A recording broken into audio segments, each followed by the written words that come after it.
start you like this. And you can hear the Attention. starter over there, whether you're an East Coast supporter watching this in the States, supporting Yale University, or perhaps on the West Coast, supporting the Huskies of the University of Washington. Welcome. It's the start of the Ladies' Challenge play.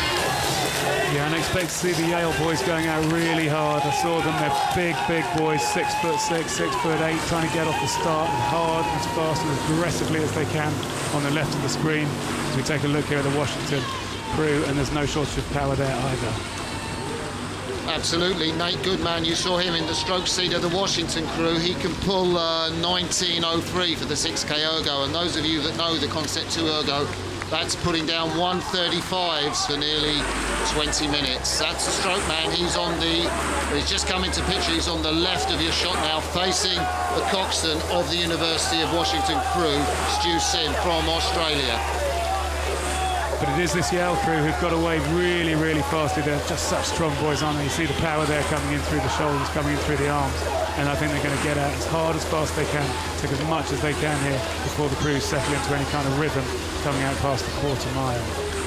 So it's University of Washington closest to us. If you are a Husky supporter, then don't worry, because you will know that your crew that's won every race apart from the match against Cal Berkeley, which they lost, but they won the national championships and they came through to winning that. They've got a fantastic mid-course pace.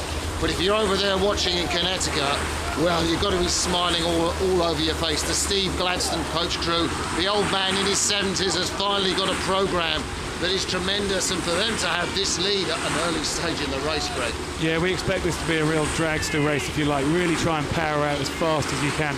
It's the two-lane racing, it's the head-to-head, it's not the 6 lanes, it's not what we might see in international competition, the IRAs, where the Washington crew were the winners. This is where the Yale crew beat Harvard very convincingly. This is the sort of thing they're up for, and they know what to do to power away early and try and get control of the race. So there's the Washington crew. There's that man in the stroke seat that we spoke about earlier, Alex Perkins. Alex Perkins is an American, but behind him we've got 2 Aussies, Henry Meek and Marcus Bowyer, running down the Washington boat. We've got Jacob Dawson, who's a Brit. Then we have Ivan Pitton, Croatian. And then there's room for 3 Americans in the bows of that boat. Up the front, the bow man, Ezra William Dale Carson, Mike Evans and Eric Ledbetter from Seattle. And they are trailing the Washington crew to a marvellous start by the Bulldogs from Yale, who are the crew nearest to us as we come down through the halfway point, Greg. Yeah, they're getting out into this phase of the race where the crowd is away from the crews for a bit. The river's a little bit wider here, and now the crews just need to focus in on what they're doing, focus in on keeping the pace up, keeping moving together. We call this the Badlands because you've got nothing to encourage you on until you get to those enclosures, which the Yale crew will be wanting to keep the rhythm going and try and keep that length. If they can, just move to a little bit of clear water to help the coxswain try and send some wake across towards Washington. But I don't know if they've got enough to do that quite yet, although it does look like coming through Forley, that is halfway. There's a bit of clear water there. So if you're looking at this race for the first time, you're catching rowing, these are the finest university oarsmen in the world.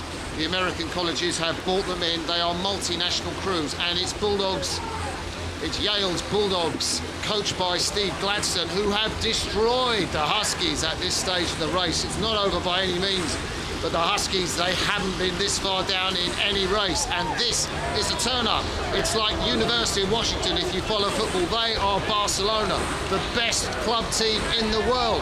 And here's someone, I don't know, like Arsenal or whoever, and they are just crushing them. Halfway mark, it's 2-3-0 to Yale.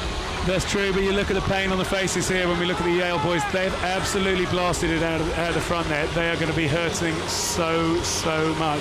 It's a headwind on the course today, so we know it's not done. But you can see that. Looks like it's now out to about a length of clear water on this fantastic shot that shows you just a beautiful stretch of water here at Henley. And you see the support as they pass the Remenham Club on the left there, the large blue flag with the flags of each of the clubs that make up Remenham. And it's going to be hurting here in Washington. Washington, they're going to have to take a move. See Nate Goodman there taking a look over his shoulder. You can see it's a long way to go. Alex Perkins taking a look over his shoulder and seeing that's a big gap now to Yale. That is panic. These Huskies do not look round in races, Greg. They only have to look back. They've been in front of all their opposition. And we can probably hear everyone on the east coast of the States jumping up and down in their front rooms and having their Henley parties watching this race, because the Connecticut crew are leading this race. The men from the Gilder Boathouse down there in Connecticut on the right of your screen from Yale University. This is the highest standard matchup of university rowing in the world. Forget Oxford, forget Cambridge. These are the top two crews. And University of Washington have got a fight on their hands. Well, they're coming down now to the enclosures. We see them. This is the competitors' enclosure, and the Yale crew haven't let anything go. We're looking for Washington now to make as much as moves they can. Alex Perkins is going to try to raise the stroke rate, but that Yale crew still, the blade work's looking pretty good. They're still moving well together. It's going to take something very special from Washington now. Of course, Steve Gladstone, he came back coaching so late because he wanted to beat Harvard in the Harvard-Yale match. The legendary coach Harry Parker, so often seen him at Henley. Sadly, Harry died, and then when Harry died, Steve Gladstone coached Yale to win in the Harvard-Yale match this year for the first time, and now this will be a famous victory, and I bet he wishes Harry Parker could be there to see it. Yeah, you're right. We're so privileged to have these American crews coming over here. We hope you're enjoying our coverage. It's special for us to have qualities of this crew, this great crews of this quality here at Henley Royal Regatta, as this Yale crew rowing in front of that completely packed grandstand here at Henley. Coming up, last 5 strokes or so to the line, enjoying the applause. Looks like they are going to be the winners in this ladies' plate, challenge plate competition. A massive upset in the Champions League of university rowing. It is Yale University from the East Coast, from Connecticut, that take a famous victory over supposedly the fastest American university crew in the world. There they cross the line. They will hear the cheers of the Bulldogs ahead of them. They will hang their heads dejectedly. This was the match that mattered. Forget anything that happened in the States. This is the Mecca for university rowing. Henley Royal Regatta, and on that scene, on that stage, Washington have been found wanting, and the men from Yale will take that home with them as long as they live, Greg.